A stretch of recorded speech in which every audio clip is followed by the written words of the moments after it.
statistic released today, I guess in relation to the additional vote counts, about the passion factor for Proposition 19. And the exit poll said something to the effect that people who voted against it were over 50% passionately against it.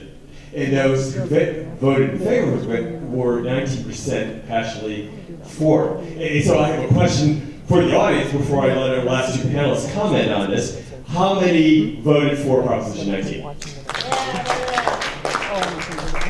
How many voted against it? How many did not vote? Be honest now. Okay, so I want our last two panelists to comment on the passion factor.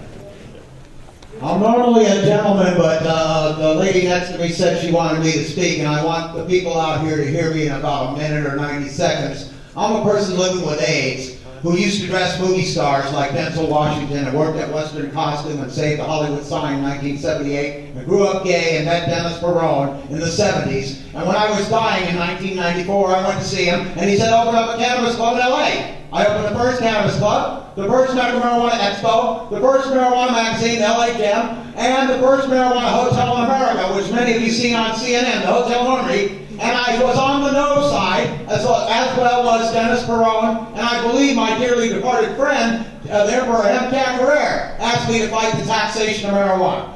And the reason Dennis and I and Jack from the grave, without the $5 million behind us, we fought it with zero, and we're not affiliated with the police department. I'm a person living with AIDS. I didn't do this so some kid could drive a Maserati and not give a joint to an AIDS patient. I didn't do this so the federal government, the state government, or local governments could tax my medicine. They don't tax AIDS drugs. They don't tax cancer drugs. And I'm urging you on March 8th, another election in 3 months, to vote against taxation of marijuana here in Los Angeles as a medicine. And as long as Richard Eastman and Dennis Perone are alive, we will cooperate with the other leaders of the movement and the pioneers that want to legalize medical marijuana across this country in the 35 other states, and my friends in jail like Eddie Lepp, and people like Brownie Mary and Jonathan that died of AIDS, Dennis Perone's lover. And yes, the founders of medical marijuana are gay, but we fight for all the straight people with cancer and glaucoma and MS. And I'm a little mad at some of these yes people that,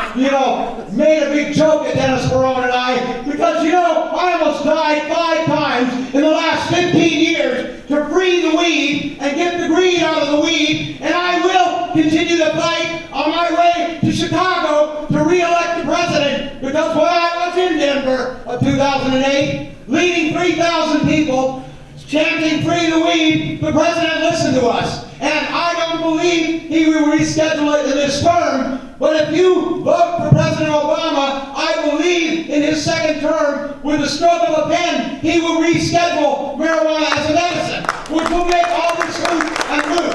So if I took a little extra time, I'm sorry. I want to thank Kevin Booth for putting me in a film that I didn't want to be in.